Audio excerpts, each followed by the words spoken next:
Olá, bem-vindos ao quadro. Nesta aula, nós vamos estudar dois conceitos importantes em ecologia: o conceito de cadeia alimentar e o conceito de teia alimentar. Sempre que nós falarmos em cadeias ou teias alimentares, pensem em fluxo de energia. Depois vai ficar mais claro o que eu quero dizer para vocês. Em uma cadeia alimentar, nós teremos sempre na base um organismo produtor. Seguido deste produtor está o consumidor primário ou consumidor de primeira ordem, que é um ser vivo que se alimenta diretamente do produtor.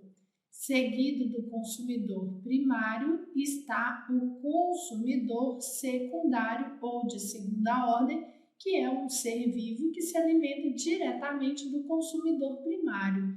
E para não delongar muito, nós temos ainda o consumidor terciário, que se alimenta diretamente de um consumidor secundário.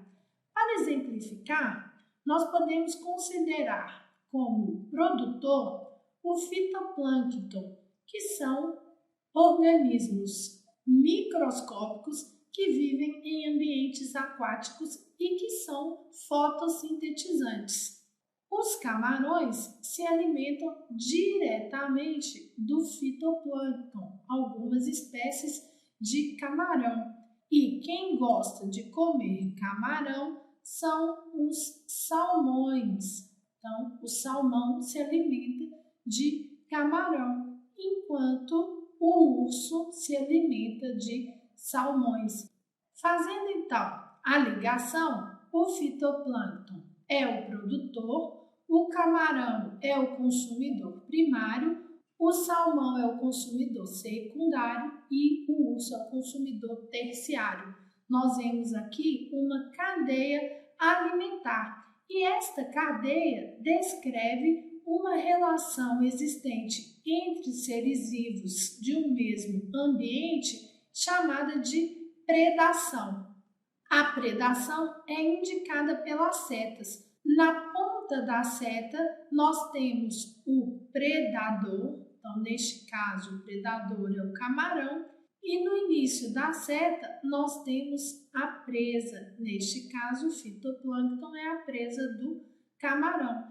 E assim por diante, o camarão dentro da cadeia, ao mesmo tempo que é predador do fitoplâncton, é a presa do salmão. Como eu disse a vocês, nós devemos pensar no fluxo de energia. Em uma cadeia, a energia diminui à medida em que nós aumentamos o nível trófico. Então, ela diminui dos produtores em direção aos consumidores.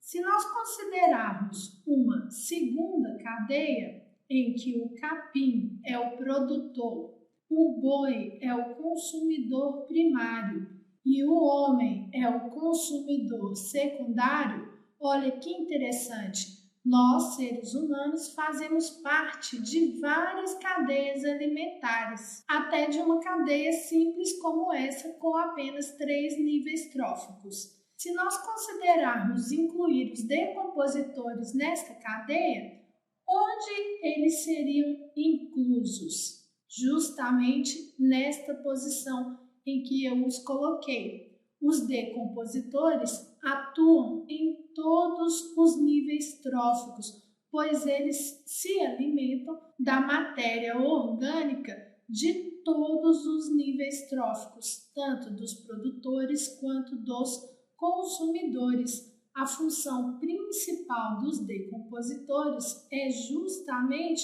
a reciclagem dos nutrientes. Aquilo que seria perdido no ambiente são os decompositores que repõem. Numa próxima aula, nós veremos como ocorre essa reposição de nutrientes.